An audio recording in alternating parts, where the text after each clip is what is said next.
Ganga versus मंगा। गर्भवती बहू पार्ट 8। एक दिन मंगा के घर उसकी दोस्त रेणुका आती है। रेणुका को देखकर मंगा रेणुका से बोलती है, अरे क्या बात है रेणुका, आज सुबह सुबह ही आ गई, क्या काम है? तब रेणुका अपना सर पकड़कर बोलती है, अरे मंगा, मैं तेरे हाथ जोड़ती हूँ, तू मुझे रेणु करके पुकारा कर, मेरा पूरा नाम लेकर तू लोगों में मेरी इज्जत मत उतारा कर, जरा मेरी बात को याद रखा कर। तब मंगा अच्छा ठीक है, पहले ये बता यहाँ आना कैसे हुआ? अरे आज हमारी दोस्त, वही हमारी स्कूल की दोस्त सुनीता है ना, उसका बर्थडे है, सोच रही थी उसे जाकर विश कर दूं। शायद तू भी मेरे साथ आना चाहेगी, यही पूछने के लिए आई थी। क्या कहा? हमारी बेस्ट फ्रेंड सुनीता का बर्थडे है? कितने दिन हो गए उससे मिले हुए, चलकर उसे विश करके आते हैं। और ये क्या, तू अभी तक तैयार नहीं हुई, मेकअप भी नहीं डाला? चल कोई बात नहीं, जाते जाते ब्यूटी पार्लर से होकर जाएंगे। ये बात सुनकर रेणुका डर जाती है और बोलती है, अरे बाप रे, मुझे नहीं जाना कोई ब्यूटी पार्लर, उस दिन तूने जो कुछ भी किया मेरे लिए वही काफी है। इस तरह बोलते हुए वो अपने हाथ जोड़ने लगी। लगता है उस दिन जो कुछ भी हुआ अभी तक रेणुका भूली नहीं। क्यों बच्चों, तुम लोगों ने भी हमारे अंडरग्राउंड ब्यूटी पार्लर वाला एपिसोड नहीं देखा क्या? अगर नहीं देखा तो अभी नीचे दिए गए लिंक को क्लिक करिए और तुरंत उस एपिसोड को भी देख लीजिए। इस तरह बातें करते हुए दोनों सुनीता के गांव पहुंचते हैं। इस तरह जब वो लोग सुनीता के घर जा रहे थे, वो लोग देखते हैं कि एक पाइप में एक गर्भवती औरत फंस गई है और वो उस पाइप में दर्द से करा रही थी।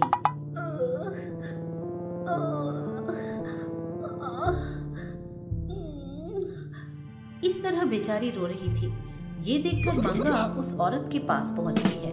वो औरत कोई और नहीं, मंगा की बेस्ट फ्रेंड सुनीता ही थी। रात भर वो बारिश में भीगते भीगते उसी पाइप में सो गई थी। अपनी सहेली को ऐसी परिस्थिति में देखकर मंगा की आंखें भर जाती हैं। रेणुका रोते रोते सुनीता से बोलती है, सुनीता उठ ना यार, मैं हूँ तेरी बचपन की सहेली रेणुका।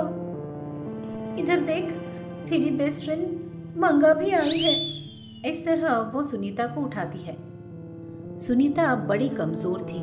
उसने बड़ी मुश्किल से आंखें खोली और रेणुका और गंगा को देखती है। वो उन दोनों को देखकर बहुत खुश हो जाती है और वो तुरंत मंगा को जोर से गले लगाती है और बोलती है, कैसी है मंगा, कितने दिन हो गए तुझे देखे। इस तरह वो बोलती है। तब मंगा रोते रोते बोलती है, अरे मेरे बारे में छोड़, तू बता, तू यहाँ पाइप में क्यों सोई हुई है? ये सब क्या हो रहा है? इस तरह वो पूछती है। तब सुनीता रोते रोते बोलती है, मेरी किस्मत ही खराब है, मेरी सास मुझसे नफरत करती है, हमेशा मुझे मारती पीटती रहती है। मैं जितनी भी कोशिश करके उनका मन जीतना चाहती हूँ, लेकिन वो हमेशा कोई ना कोई बहाना निकालकर मुझे डांटती और मारती ही रहती है। ऊपर से मेरी ननद, वो अपने ससुराल में झगड़कर यहाँ आ गई। वो हमेशा मेरी सास के कान भरती रहती है मेरे बारे में और उन्हें मुझे मारने को कहती है। कल रात को जब मैंने कहा था कि मैं अपने मायके जाऊंगी, तो उन लोगों ने मुझे खूब मारा और मुझे यहाँ इस पाइप में छोड़ दिया। ये सारी बातें सुनकर मंगा बहुत दुखी होती है। उसे सुनीता के सास और ननद पर बहुत गुस्सा आता है। वो मन में ठान लेती है कि किसी भी तरह उसके सास और ननद को सबक सिखाना होगा। वो तुरंत अपने बैग से मैजिकल लैंप निकालकर जीनी को बाहर बुलाती है। मंगा जीनी से सारी बात बताती है। पूरी बात सुनकर जीनी मंगा से कहता है, आप चाहती हो कि मैं उन्हें सबक सिखाऊं, यही ना? यू डोंट वरी सिस्टर, मैं हूं ना। इस तरह बोलकर वो अपने जादू से खुद को सुनीता के रूप में बदल लेता है और उसके घर चला जाता है। घर पर सुनीता की सास और ननंद दोनों आराम से बैठकर टीवी देख रहे थे। जिनी, जो सुनीता के रूप में था, उनके सामने जाकर बोलता है, वो दोनों डर गए क्या? चलो, मैंने बोला कि एक बार मैं मायके होकर आऊंगी, बस इसी बात के लिए आपको इतना गुस्सा आ गया सासू माँ? अपनी बहू की बातें सुनकर सुनीता की सास दंग रह जाती है और बगल में बैठी उसकी बेटी से बोलती है, अरे इसे क्या हो गया? आज ऐसे क्यों बोल रही है? कल रात को ही हमने इसकी खूब पिटाई की थी ना, फिर भी इसे क्या हो गया अभी? इस तरह दोनों कानाफूसी करने लगते हैं। ये देखकर सुनीता बोली, क्या बात है, ऐसे देख रहे हो जैसे किसी भूत को देख लिया हो। तुम लोगों को शक करने की कोई जरूरत नहीं, मैं भूत ही हूँ। तुम लोगों के लिए ही वापस आई हूँ।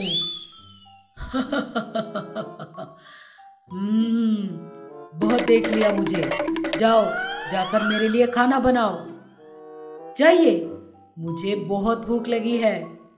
इस तरह बोलती है। ये सुनकर सुनीता की ननंद बोलती है, क्या कहा?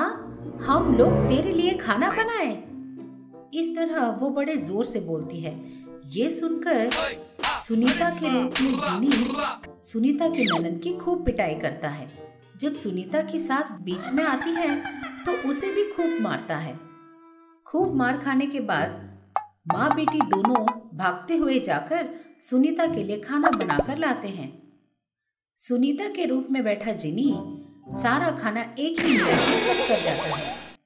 ये देखकर सुनीता की सास और ननंद दोनों शॉक हो जाते हैं और सुनीता उन्हें देखकर बोलती है, ये क्या घटिया खाना बनाकर लाए हो? हाँ, न नमक है न मिर्ची, थू।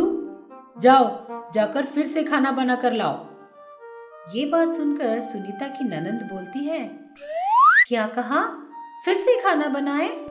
अभी तो तूने न नमक है न मिर्ची है बोलते हुए सारा खाना राक्षस की तरह चट कर गई। ये सुनकर सुनीता बोली, क्या कहा? मुझे ही राक्षस कहा तूने? ऐसा बोलकर वो अपनी ननंद की खूब पिटाई करती है। मार खाते हुए सुनीता की ननंद बोलती है, अरे बाप रे, अरे बाप रे, अरे बाप रे, मैं वापस इस जन्म में आपके घर पैर नहीं रखूंगी माँ। मैं चली अपने ससुराल। ऐसा बोलते हुए वो अपने ससुराल भाग जाती है। तब सुनीता की सास बोलती है, अरे अरे, तू मुझे इस भूतनी के पास अकेले छोड़ के कहाँ चली बेटी? मुझे छोड़ के मत जा बेटी, मुझे छोड़ के मत जा। इस तरह उसकी सास रोने लगती है। तब सुनीता के भेष में जिनी सुनीता के सास से बोलती है, मुझे और भी भूख लग रही है, खाना बनाएगी या तुझे ही खा लूं? ऐसा बोलते हुए वो अपनी सास के पास जाने लगता है।